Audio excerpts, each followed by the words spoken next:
नमस्कार दर्शकों, हिंदू धर्म विश्व का सबसे पुराना धर्म है।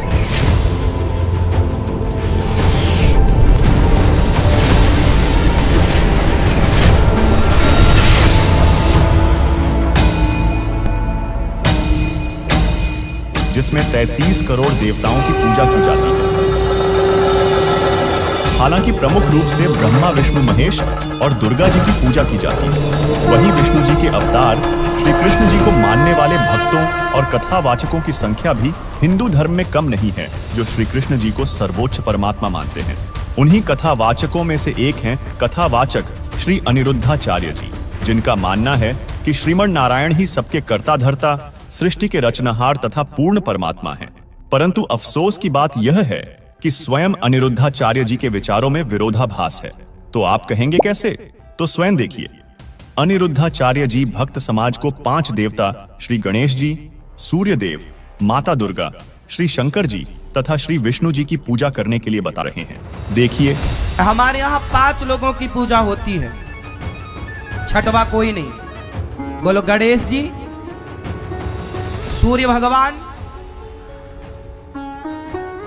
मां भगवती दुर्गा, चौथे शंकर जी और 5वें भगवान विष्णु, भगवान नारायण। ये पंचदेव हैं। इन 5 की पूजा करनी है, 6वें की नहीं। वही दूसरी वीडियो में अनिरुद्धाचार्य जी अपनी ही बात का खंडन करते हुए कह रहे हैं कि साधक को एक श्री कृष्ण की भक्ति करनी चाहिए। देखिए, जो आदमी एक कृष्ण से प्रेम करता है, एक भगवान से प्रेम करता है, वो सफल है। और जो 17 जगह मन लगाता है, कभी इस देवता के पास, कभी इस देवी के पास, कभी यहाँ कभी वहाँ, वो ना घर का ना घाट का। इसलिए एक में मन लगाओ। हमारा कन्हैया जो करेंगे वही करेंगे। अब हमें कहीं किसी के पास जाने की जरूरत, हम लोग एक में मन नहीं लगा पाते। अब तुम्हारे भगवान ही 17 हैं, हम क्या करें? ये भी भगवान, वो भी भगवान, ये भी भगवान, वो भी भगवान। अज्ञानवश तुमने 17 को भगवान मान रखा। दर्शकों, अनिरुद्धाचार्य जी पहले वीडियो में कहते हैं केवल 5 देवताओं की पूजा करनी है, 6ठे की नहीं। इन 5 की पूजा करनी है, 6वें की नहीं। वही दूसरी वीडियो में अनिरुद्धाचार्य जी अपनी ही बात का खंडन करते हुए कह रहे हैं कि साधक को एक श्री कृष्ण की भक्ति करनी चाहिए। देखिए, जो आदमी एक कृष्ण से प्रेम करता है, एक भगवान से प्रेम करता है, वो सफल है। लेकिन अब इन्हें कौन समझाए? इसके अलावा अनिरुद्धाचार्य जी एक अन्य वीडियो में कहते हैं कि एक परमात्मा की शरण में जाओ, जिससे भक्त का बाल भी बांका नहीं हो सकता। स्वयं देखिए, अनिरुद्धाचार्य जी किस तरह अपनी बात का खंडन कर रहे हैं। जो उस एक परमात्मा की शरण में चला गया, उसका बाल भी बांका नहीं हो सकता। कितना भी जन्म मृत्यु का चक्र चले, भक्त का बाल भी बांका नहीं हो सकता। इसलिए भगवान की एक परमात्मा की शरण में जाओ। दर्शकों, झूठ पर झूठ बोलने वाले कथावाचक अनिरुद्धाचार्य जी की एक वीडियो और दिखाते हैं, ध्यान से देखिएगा। झूठ बोलने से कौन सा पाप लगता है और क्या सजा मिलती है? झूठ बोलना, ये वाणी से जितने पाप होते हैं, इन पापों की सजा है वैतरणी नाम का नरक।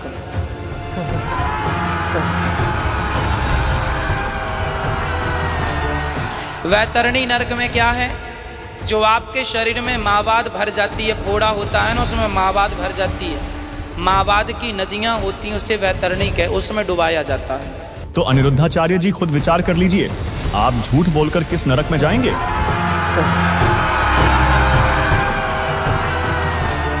तो अभी आपने देखा कि किस तरह अनिरुद्धाचार्य जी के खुद के ज्ञान में विरोधाभास है। कभी तो कहते हैं 5 देवता की पूजा करनी चाहिए, तो कभी कहते हैं सिर्फ एक श्री कृष्ण को पूजना चाहिए, और कभी कहते एक परमात्मा की शरण में जाओ। दर्शकों, जो श्रद्धालु अनिरुद्धाचार्य के वीडियो देखते हैं या उनकी बातों को सुनते हैं, उनके लिए तो असमंजस की स्थिति पैदा हो गई कि किस भगवान की पूजा करें, एक की करें या 5 की करें या कृष्ण की करें।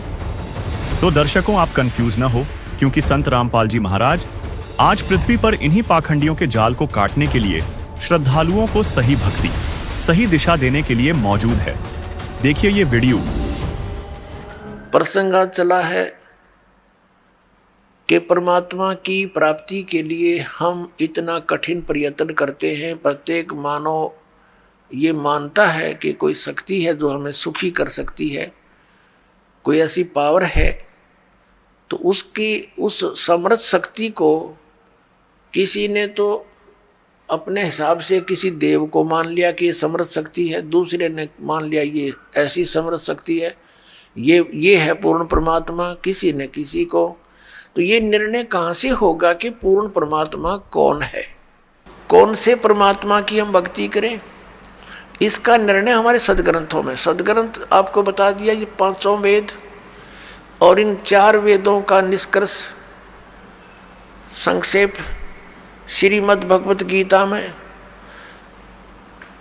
इस ब्रह्म ने ही बोला है। अब जैसे ऊर्ध्व मूलम अधः शाखम, ऊपर को जड़ वाला, नीचे को तीनों गुण रूपी शाखा वाला, उल्टा लटका हुआ संसार रूपी वृक्ष है। अब इसमें क्या है, ऊपर को जड़ता पूर्ण परमात्मा, नीचे को तीनों गुण रूपी संसार रूपी वृक्ष की शाखा है। तो क्या कोई शाखा को काट देगा बुद्धिमान व्यक्ति? पेड़ की शाखा को कोई काटने की कहेगा कि इसको तो फेंक दो काट के, फिर लटका के करेंगे बाकी का हम? परमात्मा कहा करते कि जैसे कोई हमने भक्ति रूपी पौधा बीजना है और हम नर्सरी से कोई पौधा लाए, कैसे बीजेंगे उसको? गड्ढा खोदेंगे और उस गड्ढे में उसको जड़ों की तरफ से दबाकर मिट्टी में, फिर उस जड़ों की मूल की सिंचाई करेंगे। तो मूल की यानी जड़ की पूजा करेंगे हम, तो वो पौधा पेड़ बनेगा, उसकी टहनियाँ बड़ी बड़ी हो जाएंगी, तीनों गुण रूपी शाखा। तो उन शाखाओं का फल लगेगा, और फल के लिए हम सारा प्रोसेस अपना कर रहे हैं, फल प्राप्ति के लिए हम कर रहे हैं। तो हमने तोड़ने नहीं होते, हमने ऐसे करना है अपनी way of worship according to the spiritual, शास्त्रों के अनुसार करना। देखना, ये समझ लो हम एक पौधा लाए तो ये है बुद्धिमता।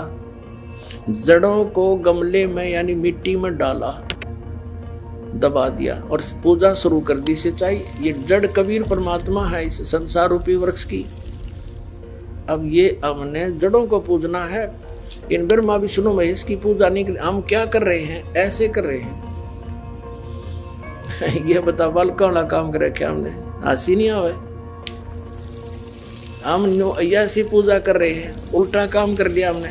ब्रह्मा विष्णु महेश को हम इष्ट रूप में पूज रहे हैं, गमले में ला दिए ब्रह्मा विष्णु महेश और ये पूजा कर रहे हैं। तो कोई क्या कहेगा? समझदार व्यक्ति ने घर सीधा कर ले इसने, और वो लड़े, हट जा दूर, खबरदार तूने क्या कर दिया। अब देखो जड़ छोड़ दी हमने, अब जड़ ऊपर रहेगी तो पौधा भक्ति रूपी पौधा सूख गया। ये यूजलेस है, ये शास्त्र विधि को त्याग कर शास्त्र विरुद्ध साधना है, ये उल्टा लट बीजा हुआ भक्ति रूपी पौधा। और हमने ऐसे करने को कहा, तो इसमें इसकी पूजा करेंगे भगवान कबीर साहब की, फिर हमारे शास्त्र अनुकूल कर्म बनेंगे। शास्त्र अनुकूल संस्कार होने से ये फल ब्रह्मा विष्णु महेश ने देना हमारे को, क्योंकि यहाँ के ये प्रधान है, इबिन का फल लगेंगे। अब इसका प्रमाण देते हैं। अपने आत्मा परमात्मा ये कहा करते, तुम साधना ठीक करो और फिर अब आपको लाभ होगा पूरा। अब तुम साधना कर रहे हो उनकी जो आपको कुछ दे ही नहीं सकते। अब जैसे आप किसी फैक्ट्री मालिक की नौकरी कर रहे हो, तो नौकरी उसकी कर रहे हो, आपकी हाजिरी लगकर तनख्वाह बनकर कैशियर के पास आती है, अकाउंटेंट के पास आती है। अब तनख्वाह तो देंगे अकाउंटेंट और वो कैशियर, लेकिन वो देंगे आपका वर्क डन, और वो भी उस मालिक की मजदूरी करोगे। तो यदि उस आप लागे अकाउंटेंट और कैशियर की जूते साफ कर, उसकी प्लेट धोना, वह नौकरी दी छोड़ आपने, वो खाक देंगे आपको, लोग भाज्य तो चाह बिना प्याओ टाइम पे। तो इसी प्रकार हमने पूजा तो करनी है, मजदूरी तो करनी, इष्ट रूप में तो पूजना परमपिता को, कबीर साहब को, और फिर उससे बनेंगे हमारे शास्त्र अनुकूल जितने भी शुभ संस्कार फिर देंगे। यही यहाँ पर जब तक आप यहाँ रहोगे तो यहाँ के ये प्रधान है, इन्होंने हमारा वर्क डन देना है। जैसा कर्म करेगा फल देगा भगवान, इनका ये आखिरी विधान था। तो ये भगवान तो वर्क डन ही दे सकते, इसमें ऐड नहीं कर सकते। और फैक्ट्री मालिक बनवाने के रखे दे तोहफे में, यानी परमात्मा हमारे मालिक हैं, मालिक तो कुछ भी दे सकता है। अब और थोड़ा सिखा दिखाते हैं, क्योंकि कंसेप्ट इससे जुड़ा हुआ है। इसी गीता जी अध्याय नंबर 3 के, ये श्रीमद् भगवद गीता अध्याय नंबर 3 के आपको दिखाते हैं श्लोक 10 से लेकर 15। ये देखिएगा, श्रीमद् भगवद गीता अध्याय नंबर 3 के और श्लोक नंबर 10। प्रजापति ब्रह्मा ने कल्प के आदि में यज्ञ सहित प्रजाओं को रचकर कहा था, तुम लोग इस यज्ञ के द्वारा, यज्ञ माने धार्मिक अनुष्ठान, शास्त्र अनुकूल वृद्धि को प्राप्त हो। यह यज्ञ तुम लोगों को इच्छित भोग प्रदान करने वाली हो। 11वें में कहा है, यज्ञ के द्वारा देवताओं को उन्नत करो और वो देवता तुम लोगों को उन्नत करें। इस प्रकार निस्वार्थ भाव से एक दूसरे को उन्नत करते हुए तुम लोग कल्याण को प्राप्त हो जाओगे। 12वें में फिर कहा है, यज्ञ के द्वारा बढ़ाए गए देवता, बताओ देवता ने क्या हम पकड़ कर बढ़ावांगे, खींच कर बढ़ावांगे उन्हें। अब ये विधि बता रखी है कि शास्त्र अनुकूल साधना करने से, जड़ की पूजा करने से ये तीनों देवता रूपी शाखा बढ़ जाएंगी, बड़ी हो जाएंगी, फिर ये फल देंगे। यज्ञ के द्वारा, शास्त्र अनुकूल साधना के द्वारा बढ़ाए हुए देवता, ये तीनों शाखाएं तुम लोगों के बिना मांगे ही इच्छित भोग निश्चय देते रहेंगे। उन देवताओं को दिए हुए भोगों को जो पुरुष उनके बिना दिए स्वयं भोगता है वह चोर है। अब क्या सिद्ध हो गया कि जैसे हम मूल की पूजा करेंगे, मूल की यानी जड़ की पूजा करने से टहनी बड़ी हो जाएंगी, ये देवता बढ़ गए, बड़े होकर ये फलों से लदपद हो जाएंगे, ये टहनी बिना मांगे देंगे अपने आप, क्योंकि हम मूल की पूजा कर रहे हैं तो अपने आप इनके बस की बात नहीं, देने पड़ेंगे फल हमारे को। आगे देखो, और जो फिर कहते हैं धर्म दान नहीं करते तो वो तो चोर हैं, वो फिर स्वयं भोगता है बिना गुण को दिए, यानी बिना कुछ दान किए तो चोर है। 13वें में कहा है, यज्ञ से बचे हुए अन्न को खाने वाले श्रेष्ठ पुरुष सब पापों से मुक्त हो जाते हैं, और जो पापी लोग अपने शरीर पोषण के लिए ये अन्न पकाते हैं वे तो पाप ही खाते हैं। इसका कहने का भाव ये है। और पुण्यात्माओं, यहाँ पर इस सतलोक आश्रम बरवाला जिला हिसार हरियाणा में पूरे विश्व में एक ये स्थान है जहाँ शास्त्र अनुकूल साधना होती है।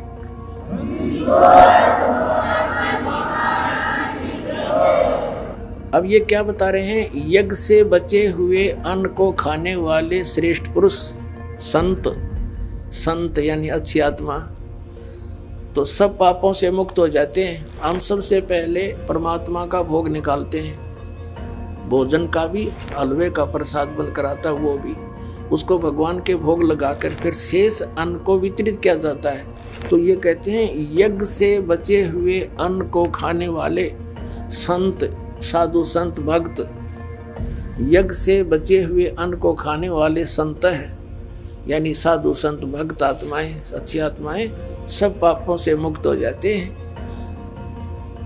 अब कहने का भाव ये है कि यहाँ पहले भगवान को भोग लगा के शेष बचे हुए अन्न को उसके बच्चों को वितरित किया जाता है, वो महापाप नाशक बन जाता है। तो यहाँ आओगे तो सारी साधना मिल लगी आपने, तो सब पापों से मुक्त आप होगे। ज्ञान सुनोगे, धर्म यज्ञ, ज्ञान यज्ञ, प्रणाम यज्ञ, सारी यज्ञ, सब साधना, पूरा ट्रीटमेंट दिया जाएगा। फिर कहते हैं जो दान धर्म नहीं करते हो तो चोर हैं भगवान के। जिन हर की चोरी करी और गए राम गुण भूल, ते बिदना बागुल किए वो फिर झूले उल्टी झूल। कहते हैं जो जिन हर की चोरी करी, भगवान ने जो आपको दान दिया है धन, आगे दान जो नहीं करता वो तो चोर बताया भगवान का। तो फिर क्या बताते हैं देखिएगा, आगे इसमें निष्कर्ष निकल रहा है। तीसरे अध्याय का हमने ये 13वां श्लोक पढ़ लिया। यज्ञ से बचे हुए अन्न को खाने वाले श्रेष्ठ संत माने आप अच्छी आत्माएं पाप से मुक्त, सब पापों से मुक्त हो जाते हैं। और जो पापी लोग अपना केवल कमाया और खाया वहीं तक सीमित हैं, वो तो पाप को खाते हैं। अब 14 और 15 में एक निर्णायक ज्ञान दे दिया। पहले इनका अनुवाद पढ़ाएंगे इंजीनियरों का, फिर समझ में आएगा। संपूर्ण प्राणी अन्न से उत्पन्न होते हैं। अन्न की उत्पत्ति वृष्टि से होती है, वृष्टि यज्ञ से होती है, और यज्ञ से यज्ञ शास्त्र, इसका अर्थ है शास्त्र अनुकूल कर्मों से जो होता है वो विहित कर्मों से उत्पन्न होने वाले हैं, यज्ञ यानी धार्मिक अनुष्ठान। और कर्म समुदाय को तो ब्रह्मो उद्भवम, इन्होंने ब्रह्म का अर्थ वेद कर दिया है। कोई बात हुई? ब्रह्म का अर्थ वेद कर दिया। ये लिखना था कि देखो हम यहाँ पर आए इस काल के लोक में, तो हमने कर्म करके ही मिलेगा, ना कति नहीं मिला।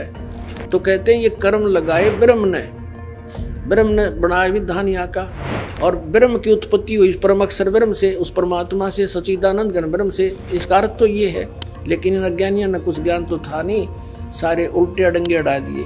ये देखिएगा, कर्म समुदाय को तू वेद से उत्पन्न नहीं, ब्रह्म से उत्पन्न हुए, और ब्रह्म अक्षरम उद्भवम अविनाशी परमात्मा से, यहाँ ब्रह्म लिखना था, ब्रह्म ये काल अविनाशी परमात्मा से उत्पन्न हुआ जान। इससे सिद्ध होता है कि सर्वगतम ब्रह्म, सर्वगतम माने सर्वव्यापी परमात्मा, सबका मालिक, सदा ही यज्ञों में प्रतिष्ठित है। उसको वो इष्ट रूप में पूज्य है, वही प्रतिष्ठित है सभी यज्ञों में, उसको इष्ट मानकर पूजा करनी चाहिए। इसका निष्कर्ष ये निकल गया। अब हम उस परमात्मा को इष्ट मानकर पूजा करेंगे तो हमारी शास्त्र अनुकूल साधना होगी। और इसमें कहा है कि सारा जो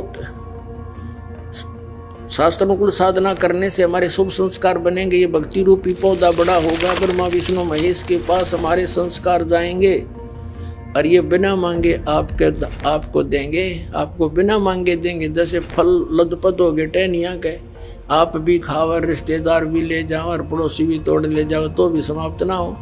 तो इतना इस प्रकार हमारा ये पूरा भक्ति क्रम पूरा होता है। तो हम आपको सबसे पहले परमात्मा ने कहा है कि तीनों देवा इन कमल दलों में बसे, ये ब्रह्मा विष्णु महेश, और प्रथम इनकी वंदना, और फिर सतगुरु उपदेश। तो हम इनकी पूजा नहीं कर रहे, हम किसी का किराया दे रहे हैं, जैसे हम टैक्स भर रहे हैं बिजली का, हम बिल भर रहे हैं इसका टेलीफोन का, वो पूजा थोड़ी कर रहे हैं, वो तो हम उनको दे रहे हैं। तो हमें हमारी सुविधाएं जारी रखेंगे, नहीं देंगे तो कनेक्शन काट देंगे। तो हम शास्त्र अनुकूल साधना कंप्लीट कोर्स ना करके अपनी अपनी डफली पीट रहे हैं। जिस कारण से हम परमात्मा से मिलने वाली साधना से वंचित होकर के हम नास्तिक होते जा रहे थे। अब परमात्मा ने दया करी आपके ऊपर और इस दास के ऊपर। इस दास को बनाया वो तत्वदर्शी संत, और जो ज्ञान परमात्मा 600 वर्ष पहले छुपा के थे खजाना, इस दास को चाबी दे दी। अब दास ने खोल दिया उसके बच्चों के सामने। अब खाओ और खर्चो, चलो सतलोक।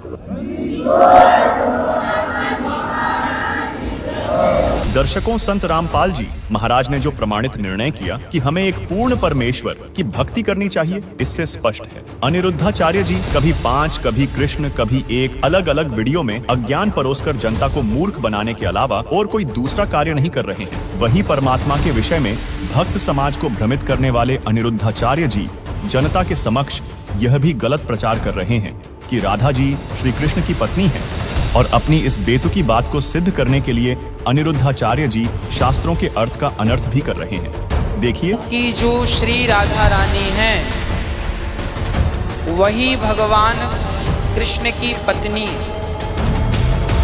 राधा रानी जो हैं वो भगवान की पत्नी है। हिंदू साहेबानों, आपने देखा अनिरुद्धाचार्य का सफेद झूठ। ये तो जग जाहिर है कि श्री कृष्ण जी की 16,008 रानियां थीं और 8 उनकी मुख्य विवाहित रानियां थीं, जिसमें राधा जी का नाम नहीं है। दर्शकों, आपको दिखाते हैं देवी चित्रलेखा जी की एक छोटी सी वीडियो क्लिप। विशेषकर साधारण रूप में तो ये है कि हम कृष्ण की जो प्रियतमा है श्री राधा रानी, कृष्ण की जो प्रियतमा है श्री राधा रानी, उनका नाम लिया जाता है क्योंकि कृष्ण को हम प्रसन्न करना चाहते हैं, उनकी प्रसन्नता होती है राधा नाम।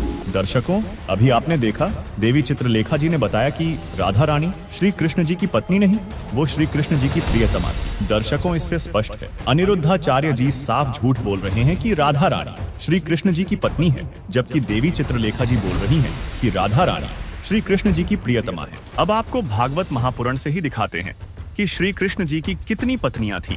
श्रीमद् भागवत महापुराण स्कंद 10 अध्याय 83 श्लोक 6 और 7 में द्रौपदी कृष्ण की पत्नियों का नाम लेकर बोलती है कि हे रुक्मिणी भद्रे, हे जाम्बवती, सत्ये, हे सत्यभामे, कालिंदी, शैव्यो, लक्ष्मणे, रोहिणी और अन्यान्य श्री कृष्ण पत्नियों, तुम लोग हमें यह तो बताओ कि स्वयं भगवान श्री कृष्ण ने अपनी माया से लोगों का अनुकरण करते हुए तुम लोगों का किस प्रकार पाणी ग्रहण किया।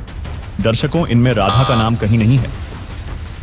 अनिरुद्धाचार्य झूठ बोल रहे हैं। दूसरी बात, श्रीमद् भागवत पुराण में टोटली श्री कृष्ण जी की लीला है, जिसे सुधा सागर भी कहते हैं। इसमें कहीं भी राधा का नाम नहीं है और इसकी पत्नी थी या साथ भी इसके कभी रही थी। और तो बात छोड़ो, इसका जिक्र ही नहीं है, तो पत्नी कहां से हो गई। इससे स्पष्ट है अनिरुद्धाचार्य झूठ बोलते हैं। दर्शकों, अब अनिरुद्धाचार्य की एक और झूठ बताते हैं। अनिरुद्धाचार्य दावा करते हैं कि राधा का नाम भागवत पुराण में है। देखिए वीडियो। भागवत जी के अष्टम स्कंद के 10वें अध्याय में लोग कहते हैं भागवत जी में राधा का नाम नहीं है, राधा का नाम नहीं है। ये लोग गलत कहते हैं, जो भी कहता है गलत कहते हैं। लिखा हुआ, मैं आपको श्लोक दिखा रहा हूँ। भागवत जी के 8वें स्कंद के 10वें अध्याय में श्लोक नंबर 40 है, लिखा है उद्यतायुध दौरदंडई राधावंतो भटान मृधे। राधावंतो लिखा, स्पष्ट लिखा गुरुजी। ऐसा है, नाश मत करिए।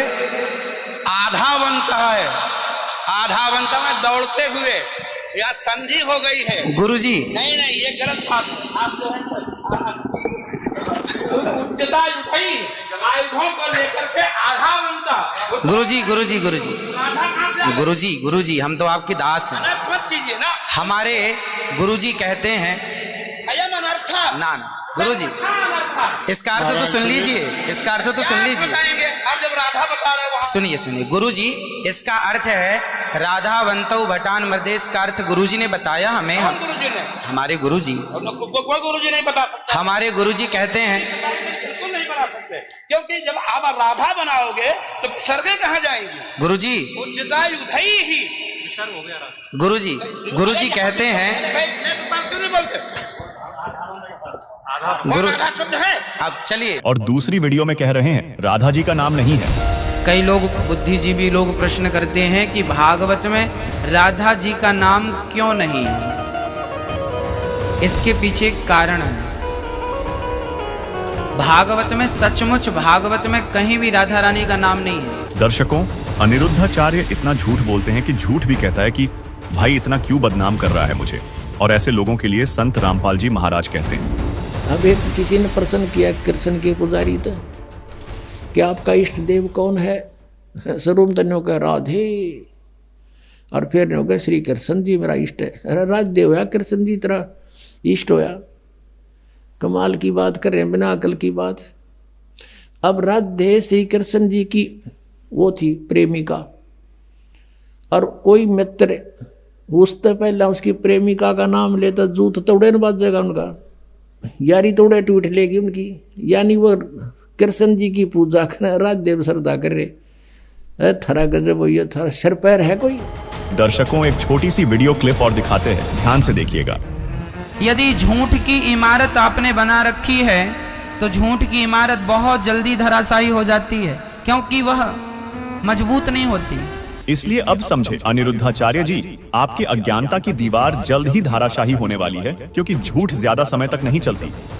ऐसे लोगों के लिए गीता जी में क्या कहा है, सुनिए संत रामपाल जी महाराज जी से।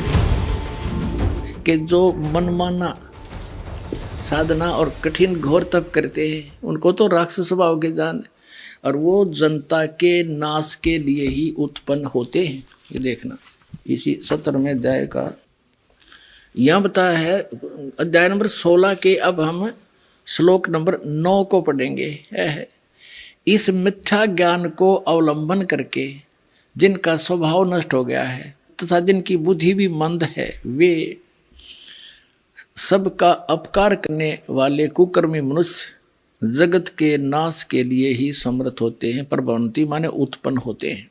अब ये मिथ्या ज्ञान को अवलंबन करके ये पूरा पंथ चला रहे हैं।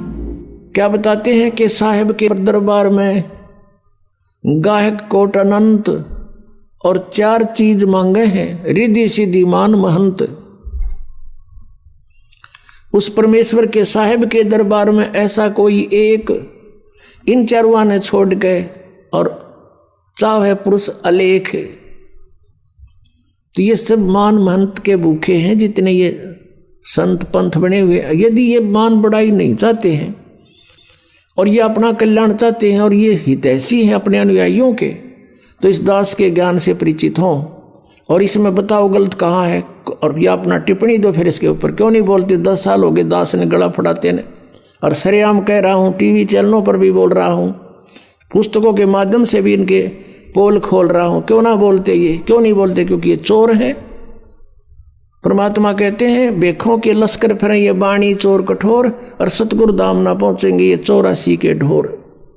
परमात्मा की वाणी को चुरा कर सचखंड का रट ला रखा, कह का पता नहीं इन लोगों को। अनिरुद्धाचार्य जी वर्तमान में भक्ति को नाश करने की दौड़ में सबसे आगे है। इन जैसे अज्ञानी गुरुओं से लोग नास्तिक होते जा रहे हैं, क्योंकि मनमुखी भक्ति बताते हैं जिससे साधकों को कोई लाभ होता नहीं। फिर लोग मंदिर मस्जिद के चक्कर लगा लगाकर थक जाते हैं और नास्तिक होकर बैठ जाते हैं। अनिरुद्धाचार्य की बातें सुनकर 2 बातें स्पष्ट रूप से नजर आ रही हैं। एक, या तो ये नशा करके कथा करते हैं जिन्हें पता ही नहीं चलता कि आगे क्या बोला, पीछे क्या बोला, अपनी ही बातों का स्वयं खंडन कर रहे हैं। दूसरी बात, या ये हिंदू समाज को बिल्कुल ही मूर्ख अंधभक्त समझते हैं कि इनके सामने कुछ भी बोलो, अपना धंधा चलता रहना चाहिए। कौन सा ये वेद पढ़कर आए हैं? दर्शकों, इनकी कथा में तो वेद पढ़कर लोग नहीं गए, लेकिन इनके अज्ञान की खाल संत रामपाल जी महाराज ने जरूर उतार कर रख दी। उसको हम आपके सामने प्रमाण के साथ रख रहे हैं। दर्शकों, इनका एक और देखिए अज्ञान से परिपूर्ण वीडियो। तब उन संतों ने नारद जी को कौन सा मंत्र दिया? नारद जी को मंत्र दिया, श्रीमन नारायण नारायण नारायण। नारद जी को ये मंत्र दिया था, श्रीमन। हाँ, श्री मतलब लक्ष्मी और नारायण मतलब नारायण। श्रीमन नारायण मतलब लक्ष्मी और ना। जो लोग ये मंत्र जपते हैं, ये मंत्र सबसे श्रेष्ठ मंत्र है। इस मंत्र को नारद जी आज भी जप रहे हैं। हाँ, आपसे प्रार्थना है कि आप भी यत्र तत्र ना भटकें, यहाँ वहाँ कोई और मंत्रों का जाप ना करें, केवल नारायण नारायण, हरे राम श्री कृष्ण का जाप करें। इसके अतिरिक्त कहीं और ध्यान ना लगाएं। इस धर्म संकट में एक साधक क्या करे, क्या ना करे, कौन सी बात को सत्य माने? अब आप विचार कीजिए, ऐसे धर्म गुरु समाज के कीटनाशक नहीं है तो क्या है? दर्शकों, भक्ति की सही विधि क्या है? जब आपके दिमाग में ये बात आए कि क्या करे क्या ना करे, इस स्थिति में गीता जी में बताया है कि अर्जुन कर्तव्य और अकर्तव्य की स्थिति में क्या करना चाहिए। इसके लिए शास्त्र ही प्रमाण है। आइए जानते हैं इस विषय में संत रामपाल जी महाराज जी क्या बताते हैं। श्रीमद् भगवत गीता के अंदर यथार्थ ज्ञान और यथार्थ भक्ति विधि, और गीता अध्याय नंबर 16 के श्लोक नंबर 23 में कहा कि शास्त्र विधि को त्याग कर जो मनमाना आचरण करते हैं, ये देखिएगा गीता अध्याय नंबर 16 के श्लोक नंबर 23 में दिखाते हैं आपको, 23 और 24 में। गीता अध्याय नंबर 16 के श्लोक नंबर हम दिखाते हैं आपको 23 में। जो पुरुष शास्त्र विधि को त्याग कर अपनी इच्छा से मनमाना आचरण करता है, वह न सिद्धि को प्राप्त होता है, न परम गति को, और न सुख को ही। अब 24 में बताया कि इससे तेरे लिए, सुन में जाएगा 24 मतलब, इससे तेरे लिए कर्तव्य की व्यवस्था में कौन से कर्म करने चाहिए भक्ति के, कौन से ना करने चाहिए, शास्त्र ही प्रमाण है। ऐसा जानकर तो शास्त्र विधि से नियत कर्म करने योग्य है, यानी शास्त्रों में जो वर्णित है वही साधना कर अन्य करेगा तो कोई लाभ नहीं होगा, यूजलेस। दर्शकों, संत रामपाल जी महाराज जी ने सिद्ध कर दिया कि गीता जी अनुसार हमें क्या करना चाहिए, और अनिरुद्धाचार्य शास्त्रों के विपरीत श्रीमन नारायण नारायण का रटना लगा रहा है। श्रीमन नारायण नारायण नारायण। अनिरुद्धाचार्य जी, क्या है कहीं वेद और गीता में इसका प्रमाण, जिस मंत्र को देकर आप लोगों के जीवन का नाश कर रहे हैं? दर्शकों, अब आपको दिखाते हैं कि हमारे शास्त्रों में किन मंत्रों का जाप करने के लिए बताया गया है। देखिए विस्तार से। आदि सनातनी पूजा के 3 चरण होते हैं। प्रथम चरण की साधना में इन पंचदेव की साधना के मंत्र होते हैं। उसके बाद दूसरे चरण की साधना, जो कि सनातनी पूजा भी कहलाती है, इसके मंत्र होते हैं ओम तत्। यहाँ तत् सांकेतिक मंत्र है। उसके बाद तीसरे चरण की साधना आदि सनातनी पूजा कहलाती है। इसके मंत्र होते हैं ओम तत्सत। यहाँ तत् और सत सांकेतिक हैं। भक्ति साधना के इन 3 चरणों को आप इस प्रकार समझें, जैसे प्रथम चरण की साधना, जो कि पंचदेव पूजा है, उसको आप प्राथमिक शिक्षा जाने, अर्थात 5वीं कक्षा तक की पढ़ाई जाने, जिसके पढ़ने से आपको आपके जीवन में केवल आंशिक लाभ प्राप्त होते हैं। लेकिन प्रथम चरण की ये साधना भक्ति मार्ग में बेहद महत्वपूर्ण है। जिस प्रकार 5वीं कक्षा तक की पढ़ाई पूरी किए बिना 10वीं 12वीं तक की पढ़ाई नहीं की जा सकती, इसी प्रकार प्रथम चरण की ये पंचदेव साधना किए बिना दूसरे व तीसरे चरण की साधना नहीं की जा सकती।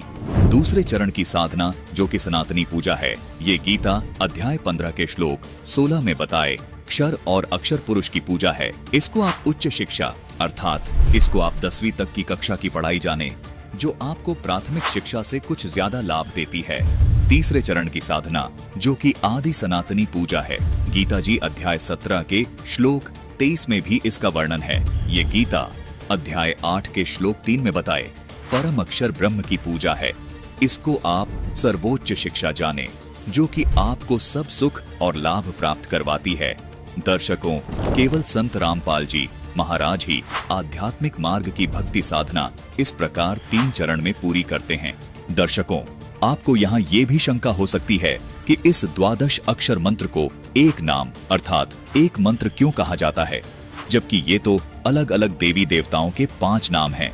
दर्शकों, गीता जी अध्याय 17 के श्लोक 23 में ये जो ओम तत् सत मंत्र लिखे हैं, ये भी दिखने में 3 मंत्र हैं, लेकिन इन तीनों नामों को गीता जी में लिखा है कि ओम तत्सत। इस प्रकार का ये सच्चिदानंद घन ब्रह्म का ये नाम कहाँ है? मतलब आदि सनातनी पूजा के तीसरे चरण की साधना का ये एक नाम है।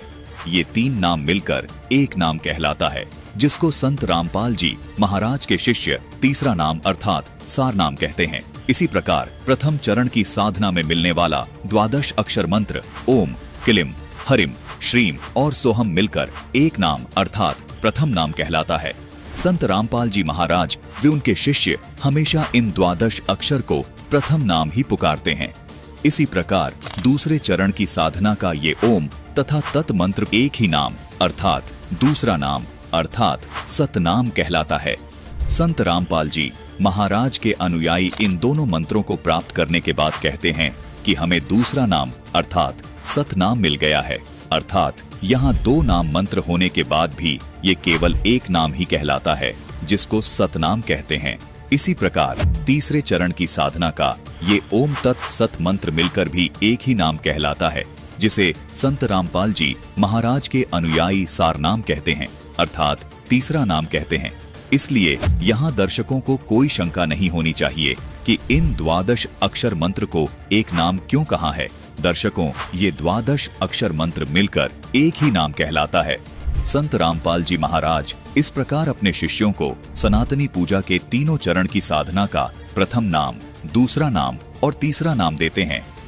संत रामपाल जी महाराज पंचदेव पूजा और सनातनी पूजा के ये मंत्र सन 1994 से और आदि सनातनी पूजा के ये मंत्र 1997 से अपने सभी शिष्यों को दे रहे हैं। दर्शकों, अभी आपने संत रामपाल जी महाराज द्वारा दिए तत्व ज्ञान से सच जाना कि हमें किन मंत्रों का जाप करना चाहिए। इससे सिद्ध होता है कि अनिरुद्धाचार्य द्वारा दिए जा रहे मंत्र शास्त्र विरुद्ध हैं। दर्शकों, अभी रुकिए, अनिरुद्धाचार्य जी की अज्ञानता अभी खत्म नहीं हुई। जिनके पांव लक्ष्मी जी दबाएं। अब और सरल परिभाषा सुनो भगवान की। कोई आपसे पूछे कि भगवान किसे कहते हैं, तो जिनके चरण लक्ष्मी जी दबाएं उन्हें आप भगवान कहिए। एक लाइन में व्याख्या हो गई, जिनके पांव लक्ष्मी जी दबाएं वो कौन? अब इतना समझ लो। अब बताओ, लक्ष्मी जी पांव दबा रही हैं किसके? भगवान श्रीमन नारायण के चरण लक्ष्मी जी दबा रही हैं। वही लक्ष्मी जी त्रेता में सीता बनी और वही नारायण त्रेता में राम बने, सीताराम। वही राधा बनी लक्ष्मी और वही कृष्ण बने नारायण। तो ये 24 अवतार के अंतर्गत। दर्शकों, सुना आपने अनिरुद्धाचार्य जी का अज्ञान। जनता के सामने सफेद झूठ बोल रहे हैं कि लक्ष्मी जी राधा बनी। फिर देखिए, वही लक्ष्मी जी त्रेता में सीता बनी और वही नारायण त्रेता में राम बने, सीताराम। वही राधा बनी लक्ष्मी और वही कृष्ण बने नारायण।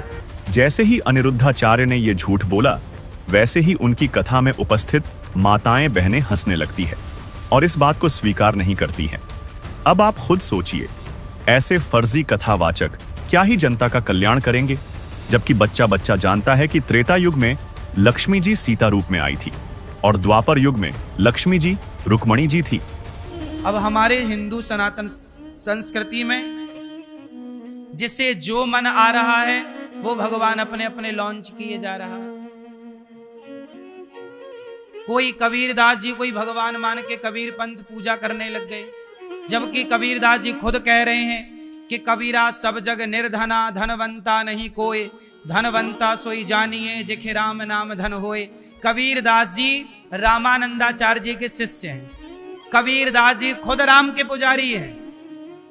कहत कबीर सुनो भाई साधो, कबीरदास जी की हर बात में राम का गुण है, राम का यश है, राम का नाम गाते, लेकिन उनके अनुयायी राम की पूजा नहीं करते। राम को हटा दिया, कबीर पंथी अलग बना के कबीर जी की पूजा। मतलब सब अपने अपने तरीके से चलना चाहते हैं, स्वतंत्र होना चाहते हैं। दर्शकों, पूर्ण परमात्मा की जानकारी न रखने वाले अनिरुद्धाचार्य जैसे कथावाचक जो यह कहते हैं जिनके चरणों को लक्ष्मी दबाएं वही भगवान है, और संत रामपाल जी महाराज पर टिप्पणी करते हुए कहते हैं कि कबीर को भी कुछ लोग भगवान कहने लगे हैं। कोई कबीरदास जी कोई भगवान मान के कबीर पंथ पूजा करने लग गए। तो आइए इस गैर शास्त्रीय कथन का शास्त्र संगत जवाब देते हैं। संत रामपाल जी महाराज अब आपके इस भ्रम को भी जड़ से समाप्त करने जा रहे हैं कि वेदों में वर्णित ये कबीर, काशी वाला जुलाहा कबीर कैसे हो सकता है। तो आइए आपको वेदों में वर्णित परमात्मा के लक्षणों से रूबरू करवाते हैं और प्रमाणित करते हैं कि वो सभी लक्षण किस प्रकार काशी वाले उस जुलाहे पर पूर्ण तौर पर खरे उतरते हैं जो वास्तव में सृष्टि का रचनाकार है, जिसका नाम कबीर देव अर्थात कबीर साहिब है। दर्शकों, हमारी आपसे ये भी गुजारिश है कि आप कृपया एक बार संत रामपाल जी महाराज द्वारा बताई गई सर्व पवित्र धर्म शास्त्रों के आधार पर तैयार की गई संपूर्ण सृष्टि रचना की वीडियो अवश्य देखिएगा, जिसमें आपको पता चलेगा कि वो सर्व सृष्टि का रचनाकार कौन है। उस वीडियो का लिंक हमने इसी वीडियो के डिस्क्रिप्शन बॉक्स में दे दिया है। दर्शकों, जो सृष्टि का रचनाकार होगा निसंदेह वो पूर्ण परमात्मा ही होगा। अब सवाल ये है कि पूर्ण परमात्मा कौन है और उसके क्या लक्षण है। आइए आपको वेदों में, गीता जी में तथा अन्य शास्त्रों में बताए गए परमात्मा के लक्षणों से परिचित करवाते हैं और देखते हैं ये लक्षण किस पर खरे उतरते हैं। लक्षण नंबर 1, परमात्मा अपने साधक के पापों को नाश करने वाला है तथा अपने साधक को स्वस्थ करके उसको 100 वर्ष की आयु प्रदान करने वाला है। ऋग्वेद मंडल नंबर 9 सूक्त 82 मंत्र 1। ऋग्वेद मंडल नंबर 10 सूक्त 161 मंत्र 2। ऋग्वेद मंडल नंबर 9 सूक्त 80 मंत्र 2। इन मंत्रों में बताया गया ये लक्षण केवल कबीर परमात्मा पर खरा उतरता है। कबीर जी ने पाप कर्मों से पीड़ित दिल्ली के बादशाह सिकंदर लोधी के जलन के रोग को खत्म किया, जिस रोग का इलाज उन्होंने सब पीर फकीरों से करवा लिया था, लेकिन कोई आराम नहीं मिला था। लेकिन कबीर परमात्मा के आशीर्वाद देने मात्र से उनका जलन का रोग खत्म हो गया था। कबीर परमात्मा की लीलाओं में देखने को मिलता है कि उन्होंने कमाल को जीवित किया, कमाली नाम की लड़की को जीवित किया, सेऊ नाम के लड़के को जीवित किया, रामानंद ब्राह्मण को जीवित किया जिसकी गर्दन दिल्ली के बादशाह ने काट दी थी। इस प्रकार की बहुत सारी लीलाएं ये दर्शाती हैं कि कबीर परमात्मा ने पाप कर्मों से ग्रस्त लोगों के पाप कर्म नष्ट किए और उनको स्वस्थ किया। लक्षण नंबर 2 परमात्मा पूर्ण मोक्षदायक है। ऋग्वेद मंडल नंबर 10 सूक्त 90 मंत्र 2 तथा ऋग्वेद मंडल नंबर 10 सूक्त 90 मंत्र 3 इन मंत्रों में बताए गए लक्षणों से सिद्ध होता है कि पूर्ण मोक्षदायक कबीर अर्थात कबीर परमात्मा ही है। ये लक्षण उन्हीं पर खरा उतरता है। कबीर परमात्मा के आई विटनेस गरीबदास जी महाराज ने सूक्ष्म वेद में कहा है कि हम नानक सुल्तानी तारे दादू को उपदेश दिया, जाति जुलाहा भेद नहीं पाया, वो काशी माहे कबीर हुआ। यानी मुझे, नानक देव जी को और इब्राहिम सुल्तान व दादू जी को मोक्ष प्रदान करने वाला कोई और नहीं बल्कि काशी में प्रकट होने वाला कबीर ही है।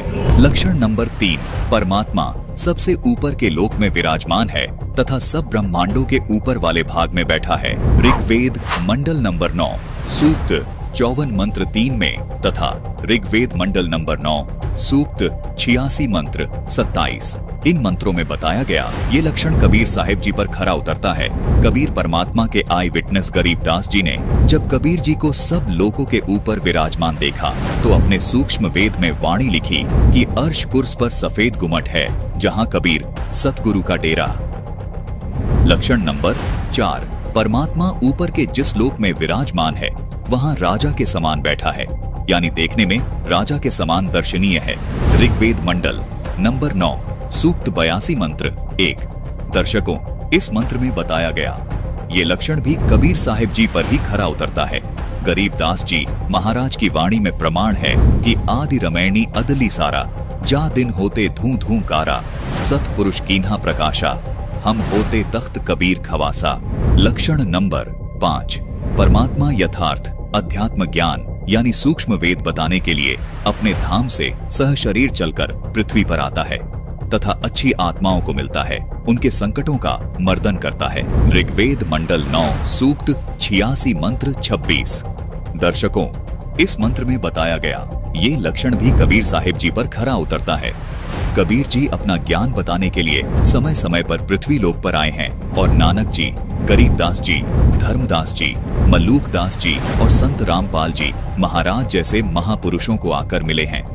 लक्षण नंबर 6 परमात्मा शिशु रूप में सहशरीर पृथ्वी पर जाकर जल के अंदर कमल के फूल पर प्रकट होता है, जिस कारण से उसे सत्यनारायण भी कहा जाता है। सत्यनारायण का मतलब है वह अविनाशी परमात्मा जो जल में आकर प्रकट होता है। ऋग्वेद मंडल नंबर 9 सूक्त 1 मंत्र 8 तथा कबीर वाणी में प्रमाण है कि गगन मंडल से उतरे सतगुरु सत कबीर जलज माही पोड़न किए दोहु दीनन के पीर।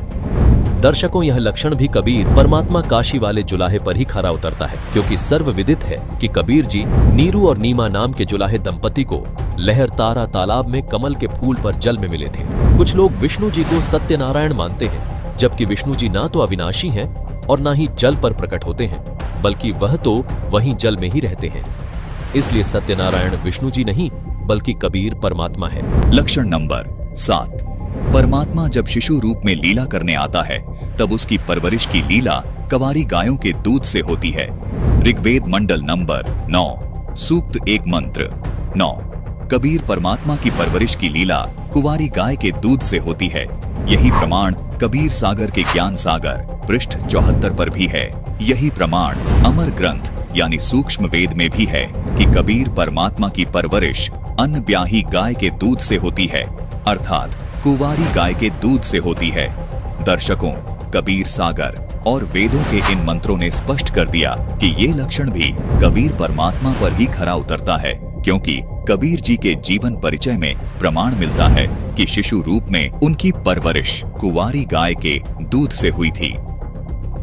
लक्षण नंबर 8 परम अक्षर ब्रह्म यानी वह परमात्मा तत्व ज्ञान का प्रचार अपने मुख कमल से कवियों की तरह दोहों, चौपाइयों, साखियों, शब्दों और कविताओं के द्वारा अपने मुख कमल से बोलता है, जिस कारण से एक प्रसिद्ध कवि की उपाधि भी प्राप्त करता है। लेकिन वह होता परम अक्षर ब्रह्म ही है, यानी वह कबीर परमेश्वर ही है। प्रमाण ऋग्वेद मंडल नंबर 9 सूक्त 96 मंत्र 16, 17, 18 इन मंत्रों में बताया गया ये लक्षण भी कबीर परमात्मा पर खरा उतरता है, क्योंकि इसी कबीर काशी वाले जुलाहे ने कवियों की तरह आचरण करते हुए अपने ज्ञान को कविताओं, दोहों और साखियों के माध्यम से अपने मुख कमल से बताया था, जिस कारण लोग उन्हें आज भी एक प्रसिद्ध कवि मानते हैं। लक्षण नंबर 9 परमात्मा कवियों की तरह आचरण करता हुआ पृथ्वी पर विचरण करता है तथा वाणी बोल बोलकर साधकों को अपनी भक्ति करने की प्रेरणा करता है तथा मोक्ष मार्ग के यथार्थ नामों का ज्ञान करवाता है। प्रमाण ऋग्वेद मंडल नंबर 9 सूक्त 94 मंत्र 1, ऋग्वेद मंडल नंबर 9 सूक्त 95 मंत्र 2, श्रीमद् भगवद गीता अध्याय 4 श्लोक 32।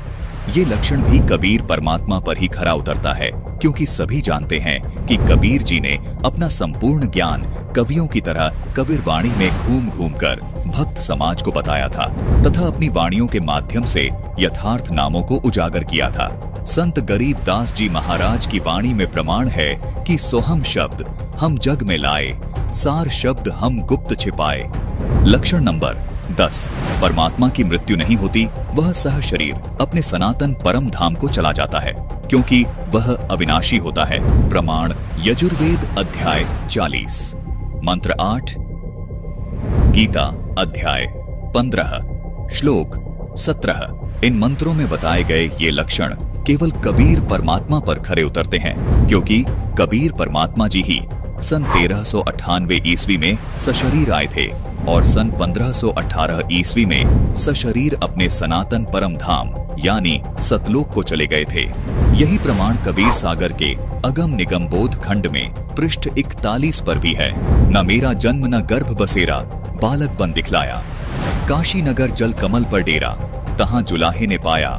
गरीबदास जी महाराज ने सूक्ष्म वेद में लिखा है, गरीब जिंदा योगी जगत गुरु, मालिक मुर्शिद पीर, दोहु दीन झगड़ा मंडिया पाया नहीं शरीर। जातू कहें कबीर जुलाहा, सब गति पूर्ण अगम अगाहा। लक्षण नंबर 11 पूर्ण परमात्मा सर्वज्ञ होता है। दर्शकों, कबीर परमात्मा सर्वज्ञ थे, क्योंकि कबीर जी ने सर्व सृष्टि की रचना की है, इसीलिए उन्होंने संपूर्ण सृष्टि की उत्पत्ति की जानकारी बहुत विस्तार के साथ अपनी कबीर वाणी में कबीर सागर नामक ग्रंथ में लिपिबद्ध करवा रखी है। इससे हम कह सकते हैं कि कबीर जी सर्वज्ञ हैं, वो सब कुछ जानते हैं। उन्होंने सभी धर्म ग्रंथों के गूढ़ रहस्यों को अपनी कबीर वाणी में बताया है तथा भूत भविष्य वर्तमान में घटने वाली घटनाओं को अपनी कबीर वाणी में बहुत विस्तार से बताया है। कबीर परमात्मा ने आज से 600 वर्ष पहले ही कबीर सागर के बोध सागर के ज्ञान बोध अध्याय के पृष्ठ 22 पर बता दिया था कि 3 पुत्र अष्टांगी जाए, ब्रह्मा विष्णु शिव नाम धराए। अर्थात ब्रह्मा विष्णु महेश की माता देवी दुर्गा है, जबकि आज तक हमारे धर्म गुरु हमको यही बताते आए थे कि ब्रह्मा विष्णु महेश के कोई माता पिता नहीं है, उनका कोई रचयिता नहीं है। उनको एक साधारण कवि व अनपढ़ जुलाहा मानकर नजरअंदाज कर दिया गया। लेकिन आज संत रामपाल जी महाराज ने अपने सदग्रंथों से ये प्रमाणित कर दिया कि कबीर जी सर्वज्ञ थे। उन्होंने जो कबीर सागर में बोला वही देवी भागवत में ज्यों का त्यों प्रमाणित है कि ब्रह्मा विष्णु महेश की माता देवी दुर्गा जी हैं। इसी प्रकार कबीर साहिब जी ने कबीर सागर के बोध सागर के कबीर वाणी अध्याय के पृष्ठ 136 पर भविष्यवाणी करते हुए कहा कि सवंत 1774 हुई, ता दिन प्रेम प्रकटे जग सोए। अर्थात गरीबदास जी महाराज के जन्म की भविष्यवाणी पहले ही कर दी थी, क्योंकि सभी जानते हैं कि गरीबदास जी महाराज का जन्म सवंत 1774 में ही हुआ है। क्योंकि कबीर सागर के बोध सागर के कबीर चरित्र अध्याय के पृष्ठ 1870 पर अपने नाम से चलने वाले 12 पंथों के बारे में भी पहले ही बता दिया था, जिसमें बताया गया है कि उनमें एक पंथ गरीबदास जी महाराज का भी होगा। और ये बात सभी जानते हैं कि कबीर साहिब जी के नाम से गरीबदास जी महाराज का पंथ चल रहा है। इससे सिद्ध होता है कि कबीर साहिब जी भूत और भविष्य की भी जानने वाले थे। इसी प्रकार परमात्मा के लक्षण में आता है कि वो अंतर्यामी होता है। कबीर साहिब जी अंतर्यामी थे, क्योंकि उन्होंने स्वामी रामानंद जी के मन की बात को जानकर उनका भ्रम खंडन किया था। स्वामी रामानंद जी, जो कि उस समय के सबसे प्रसिद्ध ब्राह्मण थे, उन्होंने कबीर जी को कहा था कि मन की पूजा तुम लखी, मुकट माल प्रवेश, गरीब दास गति कौन लखे, कौन वर्ण क्या भेष। अर्थात हे कबीर परमात्मा, आपने मेरे मन की बात को बता दिया। आप किस नीच वर्ण में प्रकट हुए हैं और कैसी आपने वेशभूषा बना रखी है, आपकी लीला को कौन समझ सकता है। आप स्वयं पूर्ण परमात्मा हैं। लक्षण नंबर 12, पूर्ण परमात्मा सतचरित्र वाला होता है। प्रमाण ऋग्वेद मंडल नंबर 10, सूक्त 4, मंत्र 4। कबीर परमात्मा का चरित्र बिल्कुल पाक साफ है, वे सच्चरित्र वाले हैं। दर्शकों, संत रामपाल जी महाराज ने जिस काशी वाले जुलाहे को कबीर परमात्मा बताया है, इसके लिए संत रामपाल जी महाराज ने बिल्कुल ठोस प्रमाण आपके सामने प्रस्तुत कर दिए हैं। अनिरुद्धाचार्य जी, लक्ष्मी जी द्वारा चरण दबाए जाने से कोई भगवान नहीं हो जाता। भगवान वह होता है जो सृष्टि का रचयिता, पालक हो और जिसके प्रमाण वेद और गीता में हो। केवल दंत कथा से परमात्मा परिभाषित नहीं होता है। कबीर जी ने खुद कहा, हम ही अलख अल्लाह हैं, कुतुब गोस और पीर, गरीब दास खालिक धनी, हमरा नाम कबीर। दर्शकों, इन प्रमाणों से सिद्ध हो गया है कि वास्तविक नारायण कबीर परमेश्वर जी हैं। और इस बात के एक नहीं, पूरे दर्जन भर से अधिक प्रमाण है कि कबीर ही परमेश्वर हैं। आइए एक झलक ये भी दिखाते हैं कि कबीर परमेश्वर कब, कहां और किसको मिले।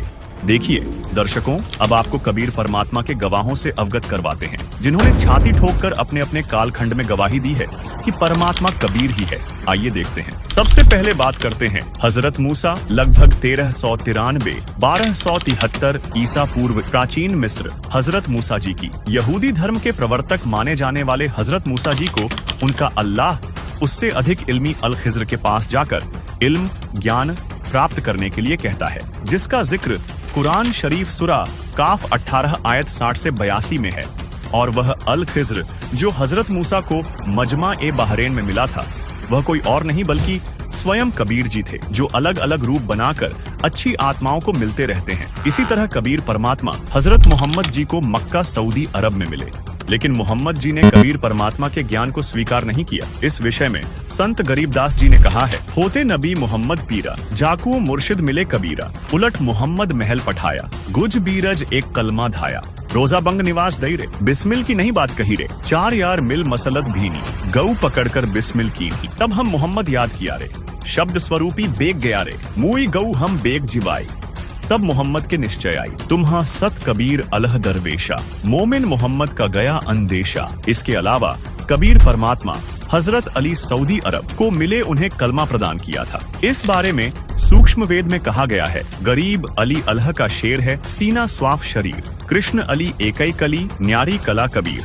गरीब अली अलीलों हो गए, मोहम्मद पदम 50, कबीर एक का एक है, करो तास की आश। अब्राहिम अधम सुल्तान, बल्ख इराक। बल्ख शहर के बादशाह अब्राहिम अधम सुल्तान को कबीर परमात्मा अनेकों बार मिले, तब कहीं जाकर अधम सुल्तान का कल्याण हुआ, तथा अपनी पुस्तक मसनवी में सूफी संत रूमी ने इब्राहिम अधम सुल्तान के जीवन का भी वर्णन करते हुए कबीर परमात्मा अर्थात अल खिज्र के मिलने का जिक्र किया है। वही संत गरीबदास जी ने कहा है, हम सुल्तानी नानक तारे, दादू को उपदेश दिया, जात जुलाहा भेद नहीं पाया, काशी माहे कबीर हुआ। दर्शकों, यहाँ सुल्तानी शब्द बलख बुखारे के राजा इब्राहिम अधम सुल्तान के लिए संबोधित किया गया है। मंसूर अली व उसकी बहन शिमली को भी कबीर परमात्मा शम्स तबरेज के रूप में मिले थे, जिसका वर्णन कबीर मंशूर नामक पुस्तक में मिलता है। शेख फरीद मुल्तान पश्चिमी पाकिस्तान को मिले। सूफी संत रूमी कोन्या तुर्की को कबीर परमात्मा शम्स तबरेज के रूप में 15 नवंबर 1244 को कोन्या में मिले, जिसके बाद रूमी ने अपने मुर्शिद गुरु शम्स तबरेज की बड़ाई में लिखी 2 रचनाओं मसनावी और दीवान ए कबीर में भी कबीर परमात्मा अर्थात अल खिज्र का जिक्र किया है। संत नामदेव पुंडरपुर महाराष्ट्र को कबीर परमात्मा एक संत रूप में पुंडरपुर में मिले, उनके साथ अनेक चमत्कार किए। स्वामी रामानंद जी काशी उत्तर प्रदेश को सभी कबीर जी का गुरु मानते हैं, जबकि वास्तविकता यह है कि गुरु परंपरा बनाए रखने के लिए कबीर जी ने गुरु शिष्य की लीला की थी। वास्तव में तो स्वामी रामानंद जी स्वयं कबीर जी को अपना गुरु मानते थे। रामानंद जी ने परमेश्वर कबीर जी के विषय में कहा है, बोलत रामानंद जी सुन कबीर करतार, गरीबदास सब रूप में तुम ही बोलनहार, तुम साहिब तुम संत हो, तुम सदगुरु तुम हंस, गरीबदास तुम रूप बिन और न दूजा अंश, दोहू ठौर है एक तू, भया एक से दोए, गरीबदास हम कारणे उतरे हो मगजोय, तैमूर लंग उज्बेकिस्तान, रोटी तैमूर लंग कू दीन ही, ताते सात पादशाही लीन ही, गरीब तैमूर लंग को तालिब मिले, एक रोटी की चाह है, जिंदा रूप कबीर धरही, सुनी तैमूर लंग की माए, गरीब तैमूर लंग हुमियों रहे, मन में कुछ न चाह, मौज मेहर मौला करी, दीनिया तख्त बैठाए, गरीब हिंद जिंद सभी दी, सेतबंद लगसीर, गड़गजनी ताबे करी, जिंदा इसम कबीर, गरीब सात सहीसल नीकली, पीछे डिगमग खयाल, तैमूर लंग और औरंगजेब लंग इन पर नजर निहाल। संत रविदास काशी उत्तर प्रदेश और कबीर जी समकालीन थे। पहले रविदास जी ने रामानंद जी को गुरु बनाया था, लेकिन कबीर परमात्मा की समर्थता से परिचित होकर उन्होंने कबीर जी को अपना गुरु स्वीकार किया था। गरीब अनभय कठी रैदास को मिल गए पीर कबीर, मगर बीच झगड़ा मंडिया पाया नहीं शरीर। धर्मदास जी मध्य प्रदेश। आज मोहे दर्शन दियो जी कबीर, सत्यलोक से चलकर आए काटन जम की जंजीर, थारे दर्शन से म्हारे पाप कटत हैं, कल होवे जी शरीर, अमृत भोजन म्हारे सतगुरु जी मई, शब्द दूध की खीर, हिंदू के तुम देव कहाए, मुसलमान के पीर, दोनों दीन का झगड़ा छिड़ गया, टोहे ना पाए शरीर। धर्मदास की अर्ज गोसाई, बेड़ा लंघाइयो परले तीर। संत जम्भेश्वर जी पीपासर नागौर राजस्थान। कबीर परमेश्वर सतगुरु रूप में विश्नोई पंथ के संस्थापक संत जम्भेश्वर जी को समराथल राजस्थान में मिले थे। उन्होंने कहा है, जहाँ जहाँ पवन आसन पाणी आसन चंद आसन सूर आसन गुरु आसन समराथले। गुरु नानक देव जी तलवंडी वर्तमान ननकाना साहिब पश्चिमी पाकिस्तान। सिख धर्म की पवित्र पुस्तक भाई बाले वाली जन्म साखी के पृष्ठ 198 पर एक काजी रूकनदीन सूरा के प्रश्न का उत्तर देते हुए श्री नानक देव जी ने कहा है, खालक आदम सिरजिया आलम बड़ा कबीर, कायम दायम कुदरती सिर पीरां दे पीर, सैयदे करे खुदाई नू आलम बड़ा कबीर। दादू दयाल जी कबीर परमात्मा। दादू जी को सन 1551 में आमेर राजस्थान में मिले, जिन मोकू निज नाम दिया सोई सतगुरु हमार। दादू दूसरा कोई नहीं, कबीर सृजनहार। मलूक दास जी इलाहाबाद उत्तर प्रदेश। जपोरे मन परमेश्वर नाम कबीर, एक समय गुरु बंसी बजाई कालंदरी के तीर, सुरनर मुनि थक गए रूक गया दरिया नीर। काशी तज गुरु मगहर आए दोनों दीन के पीर, कोई गाड़े कोई अग्नि जरावे ढूंढा न पाया शरीर। चार दाग से सतगुरु न्यारा अजरो अमर शरीर। दास मलूक सलूक कहते हैं खोजो खसम कबीर। संत गरीबदास जी गांव छुड़ानी जिला झज्जर हरियाणा। कबीर परमेश्वर संत गरीबदास जी को सन 1727 में मिले। उन्होंने कहा है, अनंत कोटि ब्रह्मांड का एक रति नहीं भार। सतगुरु पुरुष कबीर हैं कुल के सृजनहार। गरीब परमेश्वर एक कबीर है दूजा नहीं आधार। दास गरीब सकल सृष्टि का यों ही सृजनहार। गरीब मात पिता जाके नहीं नहीं जन्म प्रमाण। यौह पूर्ण ब्रह्म कबीर है करता हंस अमान। गरीब जिसको कहते कबीर जुलाहा, सब गति पूर्ण अगम अगाहा। संत घीसादास जी गांव खेखड़ा जिला मेरठ वर्तमान जिला बागपत उत्तर प्रदेश। संत घीसादास जी को कबीर परमात्मा सन 1813 में मिले तथा आज से 28 वर्ष पूर्व संत रामपाल जी महाराज गांव धनाना धाम सोनीपत हरियाणा को परमेश्वर कबीर साहेब जी संवत 2054 फाल्गुन मास शुक्ल पक्ष एकम मार्च 1997 को दिन के 10 बजे मिले थे। दर्शकों, अब आप सोच रहे होंगे कि कबीर जी तो काशी में सन 1398 से सन 1518 तक रहे, तो वे इस पहले या बाद में कैसे आए होंगे? तो दर्शकों, आपको बता दें, जिस परमात्मा के विषय में आपने अभी धर्म ग्रंथों व परमात्मा प्राप्त संतों की अमरवाणी में प्रमाण देखे, वही पूर्ण परमात्मा कबीर जी हैं, जिनके विषय में ऋग्वेद मंडल 9 सूक्त 82 मंत्र 2 में लिखा है कि वह कबीर परमात्मा अपने निज लोक से तत्व ज्ञान का उपदेश करने की इच्छा से बिजली की गति से चलकर आता है और दृढ़ भक्तों को मिलता है। तथा कबीर परमात्मा ने स्वयं कहा है, चारों युग में मेरे संत पुकारे, कूक कहा हम हेल रे, हीरे माणिक मोती बरसें, यह जग चुकता ढेल रे। गरीब खुरासान काबुल किला बगदाद बनारस एक, बलख और बिलायत लग हम ही धारें भेष।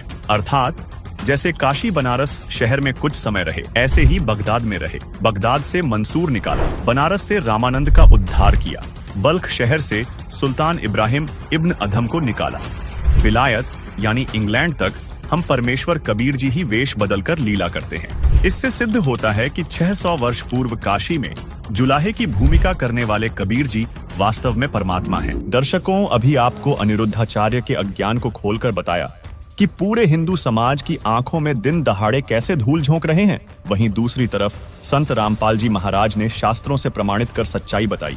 अब आपने सोचना है कि आप किस तरफ हो, सत्य की ओर या झूठ की ओर। सत्य को ग्रहण करना, असत्य से किनारा करना एक नेक मानव का परम कर्तव्य बनता है। इस वीडियो में निर्णायक तथ्य बताए गए हैं। सूक्ष्म वेद में बताया है कि विश्व के सभी जीवात्मा परम शांति वाले सनातन परम धाम में उस परमात्मा के पास रहते थे, जिसके विषय में गीता अध्याय 18 श्लोक 62 में कहा है कि हे भारत, तू सर्वभाव से उस परमेश्वर की शरण में जा, उसकी कृपा से ही तू परम शांति को तथा शाश्वतम स्थानम सनातन परम धाम यानी सत्यलोक को प्राप्त होगा। उस परमेश्वर का प्रमाण गीता अध्याय 8 श्लोक 1 में अर्जुन ने प्रश्न किया कि आपने गीता अध्याय 7 श्लोक 29 में जो तत् ब्रह्म कहा है वह तत् ब्रह्म क्या है, जिसका उत्तर देते हुए गीता अध्याय 8 श्लोक 3, 8, 9, 10, गीता अध्याय 15 श्लोक 4 तथा 17 आदि में कहा है। जिस लोक में वह तत् ब्रह्म यानी परम अक्षर ब्रह्म सत्य पुरुष रहता है, उसमें परम शांति है यानी महासुख है। उस सनातन परम धाम में गए साधक फिर लौटकर संसार में नहीं आते। जीवात्मा जब से परम अक्षर ब्रह्म यानी परमेश्वर से बिछड़ी है, यानी उस परम शांति वाले सनातन परम धाम से काल ब्रह्म के दुखालय लोक में आई है, उसी समय से ही इसको उस सुख का अभाव खल रहा है जो परमात्मा के पास था। उस सुख की खोज में इधर उधर भटक रही है। इस यात्रा में जैसा भी मार्गदर्शक मिला उस पर विश्वास कर लिया, क्योंकि भक्त का हृदय नम्र व श्रद्धायुक्त होता है। अधूरे ज्ञान से मानव समाज धर्मों में बढ़ता चला गया, अनेकों पंथ बन गए और इन जैसे नकली संतों की दाल गलती रही। अब आप सभी पढ़े लिखे हैं, शास्त्रों को पढ़े सुनी सुनाई कथाओं पर विश्वास न करें। अपने आत्माओं, एक इंटरनेशनल स्तर के चैनल है दोनों, जी जागरण और ये साधना। डिश टीवी पे यू चल है, एयरटेल पे यू और बाकी बहुत स्थानों पर केबलों पर आता है, और सब पे आध्यात्मिक ज्ञान चर्चा चला दी। और उनके मुंह में जबान नहीं रहा, सदमा सा हो गया सबके, सांस नहीं काटते। बोलो, बताओ, या तो मैं गलत कह रहा हूं तो बताओ, रामपाल गलत कह रहा है बताओ कितने फ्यूज हो गए वो सारे। कहते हैं तारा मंडल बैठ कर चांद बड़ाई खावे, उदय भया जब सूरज का स्यों तारों छप जावे। और ज्ञान सब ज्ञानड़ी, कबीर ज्ञान सो ज्ञाने, जैसे गोला तोब का अब करता चले मैदाने। अब ये सब मैदान छोड़कर भाग गए जितने संत हैं, बोलते क्यों ना, जवाब दो। तो इससे बुद्धिमान समाज समझ जाएगा कुछ दिन में कि कखन इनके पास, और बुद्धिमता इन महापुरुषों की ये होगी। ये स्वयं कह दें भाई, कोई बात ना। देखो, वही सदग्रंथ है जिनको मानते थे, उन्हीं में प्रमाण दास ने दे दी। ये सच्चाई है तो इन्होंने भी कहना चाहिए इस बात को। और कोई इसमें हार जीत नहीं होया करती, हार जीत तब मूर्ख आदमी बना कर। हम परमात्मा के बच्चे हैं, सारे कष्ट पा रहे हैं यहाँ पर, और इनका बहुत बड़ा उपकार हो जाएगा जब अपने मुंह से जल्दी कह देंगे ना, तो सब समझ जाएंगे वे सचमुच सच्ची कहे हो। क्योंकि कुछ एक संतों ने तो ये कह दिया है कि रामपाल की पुस्तक नहीं पढ़ना, रामपाल का सत्संग नहीं देखना। तो क्या वो मित्र है उनके? वो तो दुश्मन है। सबका सुनो सत्संग और कंपेयर करो, सबके साथ तुलना करो, तो संत नहीं है। जैसे ईसा मसीह जी ने कहा था कि ये तुम्हारे जो गुरु हैं ये तुम्हें बहुत अच्छे लगते हैं, बड़े शरीफ दिखाई देते हैं, पर ये तुम्हारे दुश्मन हैं। ये भेड़ नहीं, ये भेड़िए हैं। तुम इनको भेड़ समझते हो, ये भेड़िए हैं, तुम्हारे जीवन का नाश कर रहे हैं। हरी नहीं बात, उसको क्रश करवा दिया था। वो उपकारी आदमी था, और उन दुष्टों ने अपना, क्यों उसमें शिक्षा थी को नहीं, राजाओं को बका दिया, प्रजा को बका दिया, और उस महापुरुष को क्रश करवा दिया, उस महापुरुष को। और वही तरीका दास के साथ अपनाया था करुत्था कांड कराने के लिए। लेकिन अब मालिक का साथ था हमारे, और उसका वचन था, प्रमाण हमारे साथ थे, सीडी हमने बनाकर समाज में भेज रखी थी। तो वही काम दास के साथ करना था। करुत्था कांड झूठ झाट बोल कर, अफवाह फैला के, इतना अफवाह फैला दी जब समाज में, मुझे मारने के लिए, कि इसको मार भी देंगे तो जनता न्यों कहेगी ठीक हो गया, निकम्मा आदमी था, मारना चाहिए था।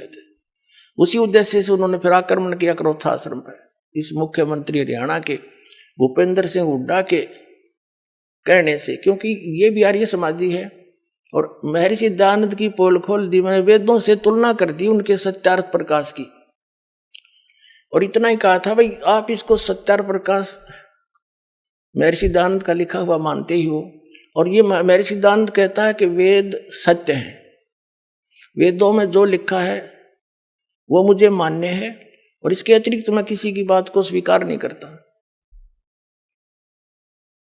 तो वेदों से तुलना कर दी कि महर्षि दयानंद कह रहा है कि परमात्मा पाप नाश नहीं कर सकता। ये दुर्वेद अध्याय नंबर 8 के श्लोक नंबर 13 में स्पष्ट किया है कि परमात्मा घोर पाप भी नाश कर दे साधक के। फिर वो भगवान के साथ जो पाप है नाश नहीं कर सकता, वो साबुन के साथ जो मैल नाश नहीं कर सकता, फिर साबुन भी क्यों कहते हैं उसको। ऐसे उसके ढेर सारे प्रमाण वेदों से ही कैंसिल कर दिया। ये कति फ्यूज हो गया। इन आचार्यों ने पता चला कि ईब तुम्हारी रोजी रोटी जावेगी, जय हमारे अनुयायियों को पता लग गया।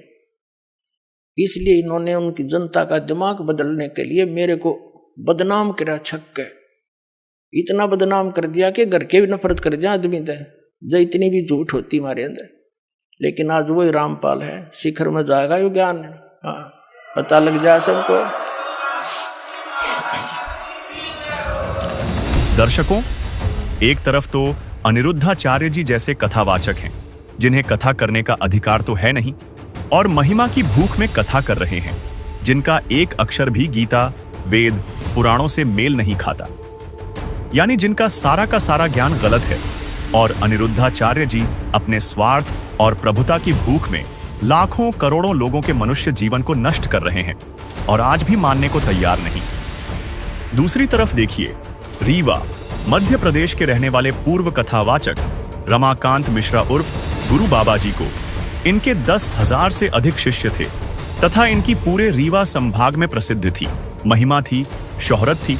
लेकिन जिस दिन इनको पता लगा कि मैं कथा करने का अधिकारी नहीं हूं और अनधिकारी होकर कथा करने से मैं पाप का भागी बन रहा हूं, मेरा भी जीवन नष्ट और मेरे शिष्यों का भी जीवन नष्ट हो जाएगा, उसी दिन से अपना मार्ग बदल लिया और अपने शिष्यों को भी बता दिया कि सतलोक आश्रम में जाकर संत रामपाल जी महाराज से नाम ले लो।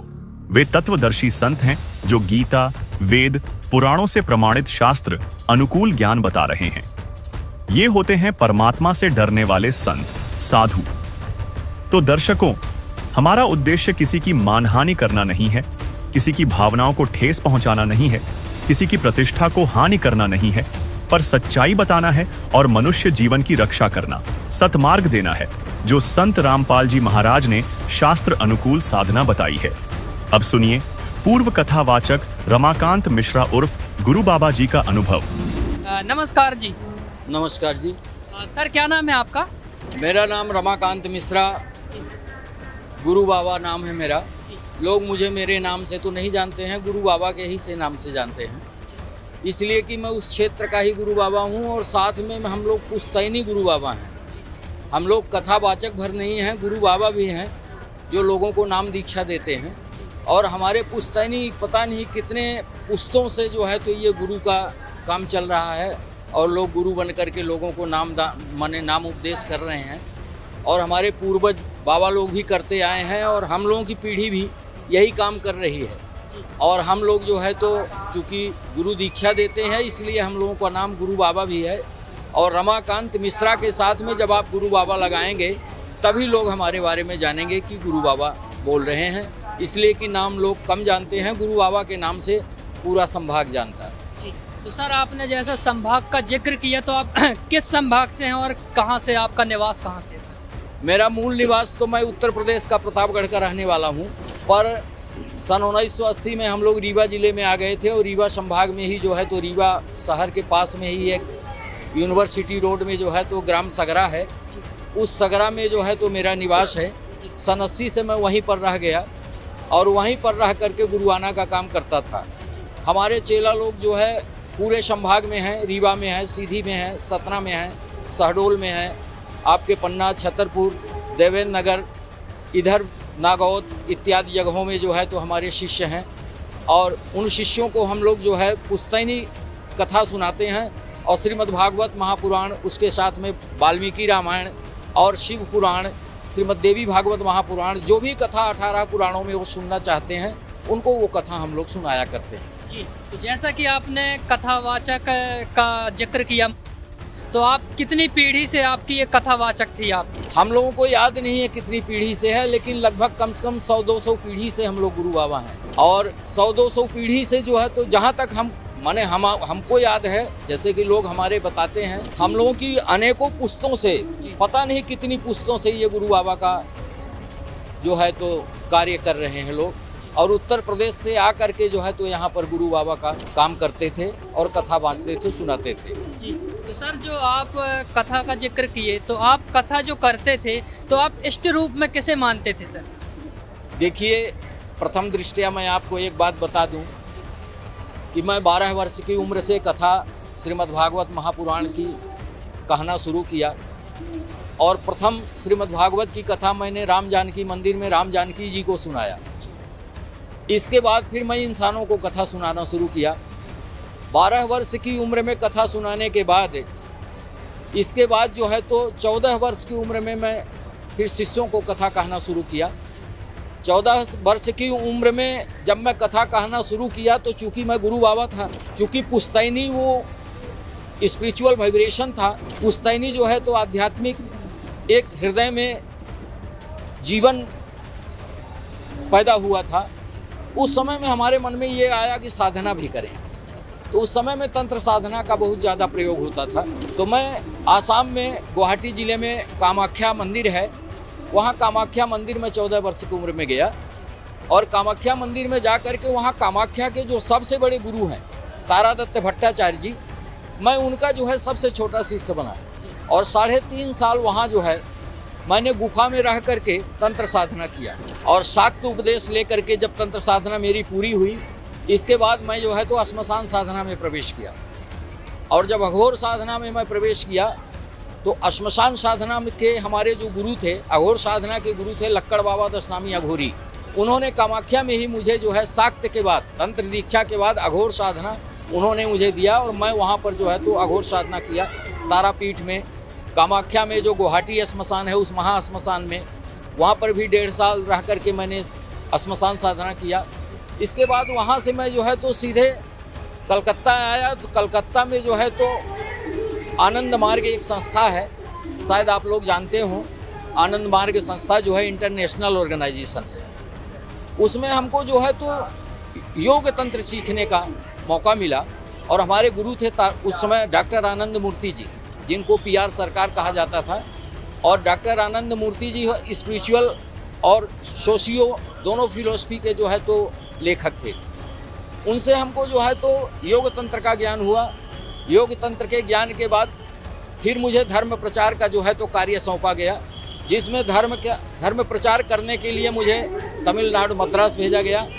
वहाँ प्रोविंशियल लेवल ऑर्गेनाइजर बनाया गया। प्रदेश स्तर का जो है तो मुझे तमिलनाडु में धर्म प्रचार करने का जो है तो ऑर्गेनाइजर बनाया गया, और वहाँ मैंने अन्ना साली यूनिवर्सिटी में बंगलौर में भी जो है तो प्रवचन किया पुनर्जन्म में। इसके बाद जो है तो मुझे हिमाचल प्रदेश का जो है तो प्रोविंशियल लेवल ऑर्गेनाइजर बनाया गया, जहाँ मैं शिमला में, चौपाल में, कुल्लू में, मनाली में, होशियारपुर में, बिलासपुर में, धर्मशाला में, किन्नौरी में, इन जगहों में जाकर के आनंद मार्ग में सनातन धर्म का जो प्रचार होना चाहिए, जो ज्ञान था, उस ज्ञान के आधार पर उस समय में जो डागमा चल रही थी, उस डागमा को ख़त्म करने के लिए, अंधविश्वास को ख़त्म करने के लिए जो प्रयास करना चाहिए, उसमें जब आनंद मार्ग में मैं जुड़ा तो मैं जो है पाखंडवाद को ख़त्म करने के लिए बहुत सारे प्रयास किए, और आनंद मूर्ति जी ने जो हमें ज्ञान दिया था, उस ज्ञान के आधार पर हमने धर्म का प्रचार किया। और आनंद मार्ग के प्रचार के बाद इसके बाद जो है तो मैं सीधे वहाँ से मेरी पोस्टिंग मद्रास में थी, मैं मद्रास से सीधे अपने घर आ गया रीवा जिला, और अपने सगरा गांव में आकर के वहाँ पर जो है तो गांव के लोगों ने मुझे 22 साल की उम्र में सरपंच बना दिया। चूँकि मैं उन सब का गुरु बाबा था, गुरु बाबा होने के नाते उन लोगों ने वोट भी हमें ही दिया। मैं सरपंच बना 22 साल की उम्र में। इसके बाद 28 साल की उम्र में जो है तो मैं जनपद सदस्य बना, उस क्षेत्र के लोगों ने मुझे सम्मान दिया और जितनी कथा होती थी श्रीमद् भागवत की कथा उस क्षेत्र में मैं ही किया करता था। जैसा कि आज आप बैतूल आए हैं, तो यहाँ की इस आश्रम के बारे में आपको जानकारी कहाँ से मिली? देखिए भाई साहब, मैं सारे शास्त्रों को पढ़ने के बाद गुरु जी के सत्संग को साधना चैनल में देखना प्रारंभ किया और बहुत दिनों से मैं इस सत्संग को देखना प्रारंभ किया। गुरु जी के बहुत सारे सत्संगों को मैं सुना, गुरु जी के ज्ञान को समझ करके, और तब मैं जो है संत शिरोमणि गुरुदेव के शरण में आया हूँ। यही ही बात नहीं, यहाँ तक ही नहीं जाती है बात यहाँ तक जाती है कि इस संसार में गुरु जी से बड़ा कोई गुरु नहीं है। और जिसको भी मोक्ष कराना हो, जिसको परमात्मा पाना हो, हालांकि स्वयं परमात्मा आए हुए हैं, बहुत सारे भविष्यवक्ता भविष्यवाणी भी कर रहे हैं, इसलिए जो है तो जिसको भी परमात्मा की प्राप्ति करना हो तो सतलोक आश्रम में आए और तत्वदर्शी संत शिरोमणि श्री रामपाल जी महाराज जी के शरणों में आकर के नाम दीक्षा ले और नाम उपदेश लेकर के परमात्मा की प्राप्ति करे। बाकी इस संसार में घनघोर कलयुग में और कोई दूसरा मार्ग नहीं है, इसलिए कि हमने भी अपनी बहुत सारी मान बढ़ाइयों को छोड़ करके परमात्मा के शरण में आया हूँ और परमात्मा को पाने की ललक थी। परमात्मा मुझे मिल गया है, अब मुझे किसी के मान बढ़ाई की ज़रूरत नहीं है, अब सिर्फ मुझे परमात्मा की है और परमात्मा के शरण में रह करके अपना जीवन बिताना है। जैसा कि आपने बताया आपके 10,000 शिष्य थे, तो कहीं ना कहीं आपकी समाज में भी अच्छी प्रतिष्ठा थी और आप कथा करते थे और आपके शिष्य भी बहुत सारे थे। तो महाराज जी ये सारी चीज़ें जो छोड़ करके और आप तत्वदर्शी संत रामपाल जी महाराज जी की शरण में जो आ गए हैं, तो आप और भी क्या अपने शिष्यों को भी ये ज्ञान के बारे में बताए हैं क्या? हाँ जी, मैं बहुत सारे शिष्यों को इसको बताया हूँ। लोगों को मैंने ये कहा है कि 7:30 बजे गुरु जी का सत्संग आता है, उसको आप सुनो। उन लोगों ने कहा भी कि गुरु जी आप कहाँ जा रहे हैं, उनको मैंने ये बताया कि मैं जहाँ जा रहा हूँ पीछे पीछे आ जाओ, कल्याण हो जाएगा। अगर तुम मान बढ़ाई के चक्कर में पड़ोगे, मेरे पीछे पीछे नहीं आओगे, तो तुम जहाँ थे वहीं पर रहोगे, उससे एक कदम तुम जो है आगे नहीं बढ़ पाओगे। अगर तुम गुरु मानते हो तो मेरे साथ में आओ, मैं तुम्हें जो है तो कैसे उद्धार हो, मनुष्य का जीवन कैसे उद्धार होगा, उसके लिए जो है तो मैं आपको तत्वदर्शी संत शिरोमणि गोविंद गुरु श्री रामपाल जी महाराज जी के शरण में ले चलता हूँ। चलिए, नामदान लीजिए और सब लोग अपने जीवन को सफल बनाइए। जी, जैसा कि आप कथावाचक थे और कहीं ना कहीं आप 12 साल से कथा कर रहे थे, तो ज्ञान तो बहुत सारा हो गया होगा। आप तो कथावाचक थे, आपको तो बरगलाया नहीं जा सकता है। क्या कहना चाहेंगे संत रामपाल जी महाराज जी के ज्ञान के बारे में? कि अगर मैं आया हूँ तो सारे प्रमाणों को देख करके आया हूँ। अभी अगर और प्रमाण आपको बताना शुरू कर दूं तो सुबह हो जाएगी, शाम हो जाएगी। गुरुजी ने जो प्रमाण दिए हैं वो वेद भी यही बोल रहे हैं। पंडितों ने जो है तो जो मंत्र पवित्र करने का अपवित्र पवित्रो वा बोलते हैं, इसका अर्थ यही है कि परमात्मा के नाम का सुमिरन करो तब पवित्र होगे। लेकिन ये लोग पानी छिड़कते हैं, नाम सुमिरन न कर, नाम जानते ही नहीं तो सुमिरन क्या कराएंगे और सुमिरन क्या बताएंगे। खैर, इसलिए बहुत थोड़े समय में मैं आपको बताना चाहता हूँ कि परमात्मा को अगर पाना है तो तत्वदर्शी संत शिरोमणि रामपाल जी महाराज जी के शरण में आइए। बाकी ज्ञान की बात मत करिए। ज्ञान तो मैं इतना बारीकी से ज्ञान को समझा हूँ तब जो है परमात्मा के शरण में आया हूँ। नहीं तो मेरे पास जो है तो हजारों शिष्य ऐसे हैं कि सुबह से लेकर शाम तक पढ़ने की लाइन लगती है। मेरे गाँव में, मैं जिस गाँव में रहता हूँ, मेरा आप लोग मोबाइल नंबर ले लीजिए और फ़ोन लगा करके यहीं से पूछ लीजिए कि रमाकांत मिश्रा गुरु बाबा यहाँ बैतूल आश्रम आए हुए हैं, तो ये कौन है। तो आपको लोग 12 बजे रात भी उठा करके फ़ोन बताएंगे कि अरे महाराज जी वहाँ कैसे गए हुए हैं। इसलिए जो है तो मैं सबसे ये प्रार्थना करता हूँ कि आप लोग जो है परमात्मा संत रामपाल जी महाराज जी की शरण में आइए। परमात्मा कह रहा हूँ इसलिए कि ब्रह्मा ही में गुरु रे बना पड़ा है। परमात्मा ही गुरु है, गुरु ही परमात्मा है, परमात्मा के अलावा कोई गुरु नहीं हो सकता। ये वेदांत भी बोलता है। इसलिए मैं परमात्मा बोल रहा हूँ कि परमात्मा ही गुरु है, गुरु ही परमात्मा है। तत्वदर्शी संत शिरोमणि श्री रामपाल जी महाराज जी के शरण में आए, परमात्मा की शरण गए और अपने जीवन का उद्धार करें। मुझे तो भाई भगवान मिल गया है, तो मैं तो भाई भगवान को पकड़ लिया हूँ, भगवान के शरण में आ गया हूँ, मेरा तो उद्धार हो गया। जी, हमने बहुत सारे संतों के द्वारा जो कहना चाहिए कि फेसबुक और यूट्यूब वगैरह में डालते हैं कि संत रामपाल जी महाराज जी को संस्कृत नहीं आती, वो अनुवाद क्या खाक करेंगे। तो महाराज जी आप तो कथावाचक थे, क्या कहना चाहेंगे ऐसे गुरुओं को? मैं शंकराचार्य को खुद ये कहना चाहता हूँ, चाहे अग्नि अखाड़े का शंकराचार्य हो, चाहे जूना अखाड़े के शंकराचार्य हों, चाहे आवाहन अखाड़े के शंकराचार्य हों, सभी शंकराचार्यों को मैं ये कहना चाहता हूँ कि वेद के मंत्रों का पूर्ण रूप से अध्ययन करें और अध्ययन करने के बाद ये देखें कि वेद के मंत्र क्या कह रहे हैं। आप कुशा की पैंती पहना रहे हो, वेद कह रहा है कि परमात्मा के नाम का सुमिरन करके उसको श्वास के द्वारा धारण करो, तब पवित्रीकरण होगा, पवित्री धारण होगा। और आप कुशा की पैंती पहना रहे हो, आप जो है तो जल छिड़क रहे हो पवित्र करने के लिए। वेद का मंत्र कह रहा है कि परमात्मा के नाम का सुमिरन करो, तब पवित्र होगो, एक्सटर्नल और इंटरनल, बाह्य और आभ्यंतर। और आप हमें दिखा रहे हो कि लीजिए चावल खाइए और थाली में गोबर रख के खिला रहे हो। तो जब हमको पता चल गया है कि ये गोबर खिला रहे हैं तो हम गोबर क्यों खाएंगे? हम तो चावल खाने के लिए तत्वदर्शी संत शिरोमणि के शरण में आएंगे, संत रामपाल जी महाराज जी की शरण में आकर अपना मानव जीवन सफल करेंगे। ये आपने कितनी कथाएं करी हैं? देखिए, मैं 12 साल की उम्र से कथा आज तक कहता ही आ रहा हूँ। आज मेरी उम्र 58 साल की हो गई है। और अगर नहीं विश्वास है तो ये हमारे पूर्व शिष्य हैं, ये पुष्पेंद्र दास जी हैं, अब तो दास हो गए हैं, यही हमको लेकर के यहाँ आए हैं। और जो है तो ये पुष्पेंद्र दास जी हमारे जो है शिष्य हैं। इनके गांव में बहुत हमारे शिष्य थे, ब्राह्मण भी थे, ठाकुर भी थे, इसलिए इनसे आप प्रामाणिकता ले सकते हैं, पूछ सकते हैं क्या सच्चाई। सर क्या नाम है आपका? सर मेरा नाम पुष्पेंद्र दास है। तो पुष्पेंद्र जी, ये आपके कभी गुरु हुआ करते थे क्या? जी सर, हमारे यहाँ ये जो आज सतलोक आश्रम बैतूल में समागम में आए हैं, ये सन 2012 में हमारे यहाँ पिताजी ने श्रीमद् भागवत कथा करी थी, इन्होंने कथावाचक का इन्होंने भूमिका की थी। और उस दौरान हमने भी इनसे गुरु दीक्षा ले ली थी, यानी हमने उसी समय हमने गुरु बनाया भागवत कथा के माध्यम से। जी सर। तो आप गुरु बनाए थे, लेकिन आपने गुरु संत रामपाल जी महाराज जी को बना लिया, तो इनको क्या कैसी चीज़ें बताए जो आज आपके गुरु भी यहाँ कथावाचक भी आ गए? जी सर, ये मैं बताना चाहूँगा कि सन 2012 में हमको नाम दीक्षा मिली। उस दौरान जो हमको गुरु मंत्र दिए थे वो श्री देवी दुर्गा जी का मंत्र दिए थे जाप करने के लिए, लेकिन हमने वो मंत्र बराबर नहीं किया, हमारा मन नहीं लगता था जब मंत्र जाप करते थे। इस दौरान हम परमात्मा की दया हुई और दिसंबर 2012 यानी मई को आपने कैसे क्या बताया इनको, पुस्तक वगैरह कैसे इनको ज्ञान? जी सर, जब परमात्मा जी का ज्ञान हुआ तो दास सन 2014 में बरवाला में जाके सदगुरुदेव जी से नाम दीक्षा लिया। उस दौरान हमने इनसे संपर्क किया कि परमात्मा धरती पर आए हुए हैं, आप जी ये ज्ञान समझिए। तो हमने इनको ज्ञान गंगा पुस्तक दी और साधना चैनल पर सत्संग सुनने के लिए हमने इनसे अनुरोध किया। इन्होंने बोला कि ठीक है, हम इसको देखेंगे, और बोले कि हमारे पास सदग्रंथ हैं, हम उनसे आपकी ज्ञान गंगा पुस्तक में जो ज्ञान है उसको मैच देखेंगे, उसमें कंपेयर करेंगे। यदि सही ज्ञान होगा तो आप जी के गुरु जी से हम नाम दीक्षा ले लेंगे। और इन्होंने उन सभी सदग्रंथों के माध्यम से सदगुरुदेव जी के ज्ञान को जांचा परखा, और आज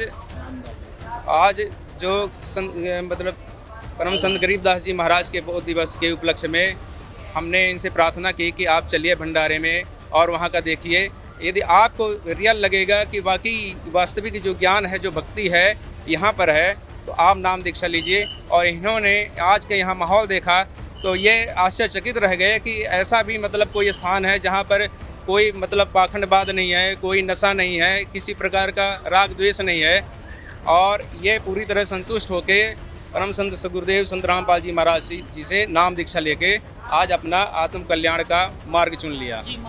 आपने, आपके शिष्य ने बताया कि आप भी संत रामपाल जी महाराज जी से नाम दीक्षा ले लिए। ज्ञान गंगा की जो इनने बात करी है, ज्ञान गंगा कहीं ना कहीं विरोध वाली पुस्तक है, कहीं ना कहीं उसका विरोध होता रहता है, क्या कारण है महाराज जी उसका विरोध का? देखिए, ऐसा है कि ज्ञान गंगा पुस्तक उनको अच्छी नहीं लगती जिनको ज्ञान नहीं है, इसलिए कि ज्ञान गंगा का नाम ही ज्ञान गंगा है, ज्ञान की वो गंगा है। उस ज्ञान की गंगा में जब तक आदमी नहीं जाएगा तब तक उसको कैसे समझेगा।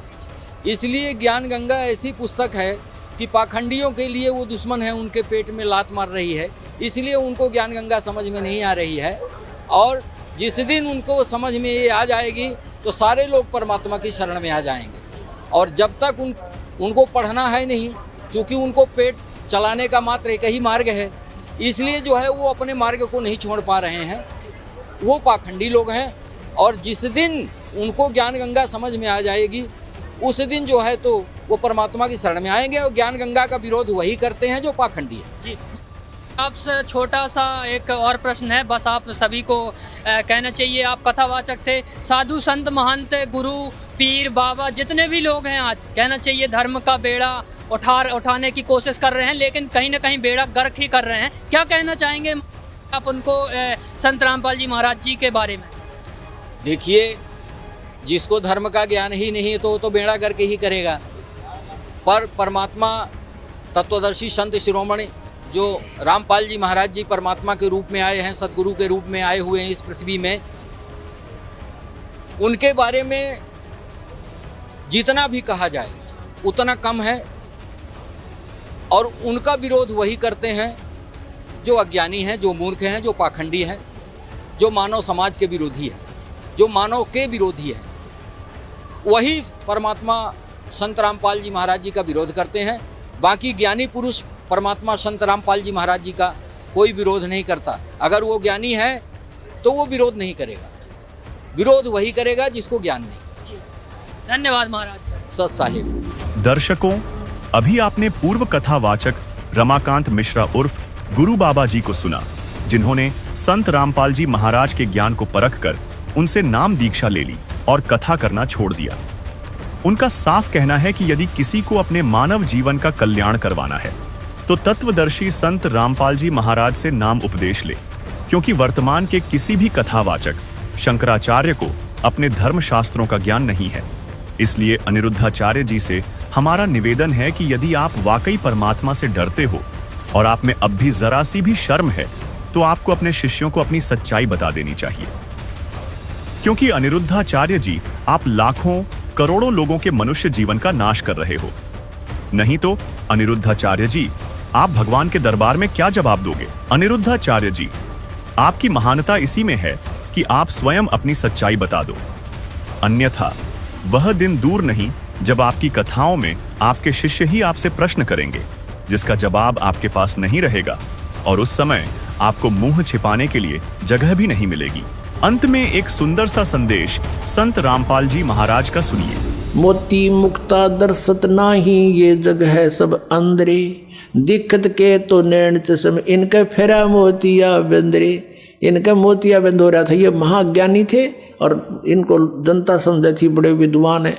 आज से 600 वर्ष पहले परमात्मा ये तत्व ज्ञान बताया करते थे। ऐसे ही अज्ञानी लोगों ने, ऋषि महर्षि मंडलेश्वरों ने, इन नकलियों ने परमात्मा के इस ज्ञान को हम तक नहीं आने दिया, केवल ये कहकर कि कबीर जो है, ये परमेश्वर कबीर जी के बारे में कहते थे कि कबीर तो अशिक्षित है, ये क्या जाने वेदों और पुराणों और गीता के बारे में, ये झूठ बोलता है, ये कहता ब्रह्मा विष्णु महेश नासवान है, इनके जन्म मृत्यु होती है, तो ये झूठा है जुलाहा, इसकी बात मत सुनना।